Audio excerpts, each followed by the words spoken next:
Terima kasih Pak Menko, Pak Kepala BNPB, rekan-rekan sekalian. Assalamualaikum warahmatullahi wabarakatuh. Meneruskan Pak Menko juga saya ucapkan selamat Idul Fitri. Mohon maaf lahir batin, mudah-mudahan di hari yang masih penuh dengan pandemi ini tidak mengurangi semangat kita untuk bersilaturahim dengan sesama keluarga dan tetangga-tetangga serta kerabat kita. Bapak Ibu, saya meneruskan Pak Menko, ada beberapa hal yang kami ingin sampaikan di sini. Yang pertama adalah mengenai kesiapan rumah sakit dalam rangka menghadapi potensi lonjakan kasus pasca Lebaran. Pak Menko sudah berkali-kali menyampaikan bahwa setiap kali ada liburan panjang selalu ada kenaikan jumlah kasus bisa sampai antara 30 sampai 80-90% dari yang sebelumnya. Perlu saya sampaikan di sini bahwa antisipasi sudah kita lakukan. Total tempat tidur tersedia isolasi untuk pasien COVID sekarang secara nasional ada 70.000. Keterisiannya sampai sekarang 20.000. Jadi masih ada buffer cadangan sebanyak 50.000 atau 250% dari keterisian tempat tidur isolasi.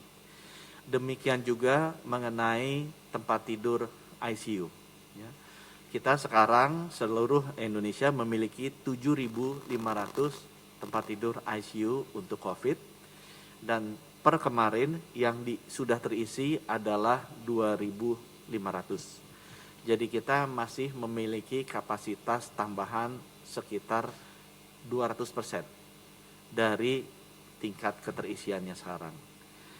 Mudah-mudahan pasca Lebaran, liburan panjang, kenaikannya tidak akan setinggi itu, sehingga cadangan ruangan tempat tidur, baik tempat tidur isolasi maupun ICU yang ada, tidak usah sampai penuh. Kami juga memastikan obat-obatan juga kami lengkapi, stok-stok obat-obatan di rumah sakit sudah kami isi, demikian juga tenaga-tenaga kesehatan juga sudah kami persiapkan. Itu topik yang pertama, Bapak Ibu, dalam rangka kita mengantisipasi kemungkinan lonjakan dari kasus. Walaupun kita berdoa mudah-mudahan itu tidak terjadi, kalau toh pun terjadi tidak terlampau tinggi lonjakannya. Kemudian yang kedua yang kami ingin sampaikan adalah himbauan kami terutama untuk terus menjalankan protokol kesehatan, terutama memakai masker. Untuk teman-teman di kepala daerah, dinas kesehatan, Pangdam dan Kapolda, untuk terus memastikan tracingnya ditingkatkan dan orang yang ditrace positif harus segera dilakukan testing. Ya. Kenapa? Karena kembali kita sekarang mau monitor setiap minggu adanya mutasi baru. Minggu lalu kita ketemu 2 lagi mutasi baru. Ya, dua-duanya terjadi di Jawa Timur. Dua-duanya merupakan pekerja migran Indonesia yang datang dari Malaysia. Ya, mereka mau bawa satu mutasi Afrika Selatan, satu mutasi dari London. Bapak Ibu, penularan dari varian baru ini lebih tinggi. Oleh karena itu, yang harus kita lakukan sebagai rakyat biasa adalah pastikan protokol kesehatannya dijalankan dengan baik. Memakai masker terutama.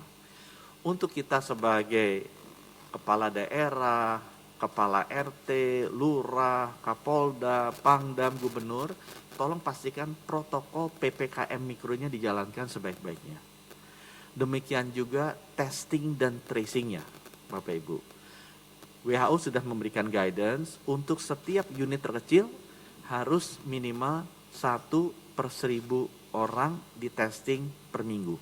Ya, jadi kalau seluruh Indonesia 270 juta dibagi 1.270.000 itu seminggu, jadi perharinya harus sekitar 80 ribuan yang kita harus tes. Sekitar 40 ribuan yang kita harus tes. 40.000 kali 7 sekitar 280.000. Ya. Nah, itu yang berlaku juga di seluruh unit-unit terkecil, kabupaten, kota madya maupun provinsi. Dan sekali lagi dipastikan tracingnya pun harus jalan. Karena yang di testing sebenarnya adalah testing epidemiologi, adalah orang yang kontak erat atau yang terduga dia sudah terpapar COVID. Itu yang harus dipastikan. Itu pesan kami yang kedua kepada Bapak Ibu sekalian, karena memang suka atau tidak suka mutasi virus baru itu sudah masuk ya. Mutasi virus baru ini sudah masuk ke Indonesia. Yang ketiga yang ingin saya sampaikan adalah bahwa alhamdulillah jumlah vaksin yang masuk di bulan Mei ini dan bulan Juni lumayan banyak. Jadi Bapak Ibu, sesudah kita agak mengurangi laju vaksinasi karena kurangnya jumlah vaksin di akhir April dan juga masuk bulan Ramadan Lebaran, ini saatnya kita menggenjot kembali vaksinasi. Dan tolong pastikan kita utamakan para lansia kita. Ya, kalau kita lihat tadi provinsi-provinsi yang tingkat fatality rate-nya naik, salah satunya Jogja. Kenapa? Karena Jogja banyak lansia.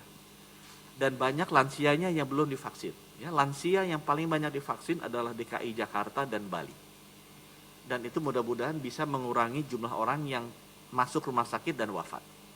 Karena yang banyak masuk rumah sakit dan banyak wafat adalah orang tua kita. Itu harus kita lindungi. Jadi pesan saya yang ketiga, tolong pastikan vaksinasinya ditingkatkan lagi, diperbanyak lagi, terutama untuk para lansia, karena mereka lah yang paling rentan, kemungkinan masuk rumah sakit yang tinggi dan wafatnya tinggi. Jadi 3 hal itu Bapak Ibu. Yang pertama, kita persiapkan rumah sakitnya, tempat tidurnya, dokternya, obat-obatannya, mudah-mudahan cukup untuk bisa menampung kalau toh pun ada kenaikan dari kasus konfirmasi pasca liburan Lebaran. Yang kedua yang kami ingin sampaikan, protokol kesehatan dan protokol PPKM Mikro harus terus dijalankan, terutama memakai masker, tracingnya 15 kontak erat dalam waktu 72 jam, dan testingnya juga kalau bisa dilakukan sebanyak-banyaknya, tidak usah takut kelihatan banyak, itu lebih baik karena kita bisa mendeteksi adanya pergerakan mutasi baru. Dan yang ketiga, yang terakhir adalah kita titip vaksinasinya terus didorong, dipercepat terutama para lansia. Sehingga kita bisa melindungi mereka dari masuk rumah sakit dan juga dari wafat. Terima kasih. Wabillahi taufiq wal hidayah. Wassalamualaikum warahmatullahi wabarakatuh.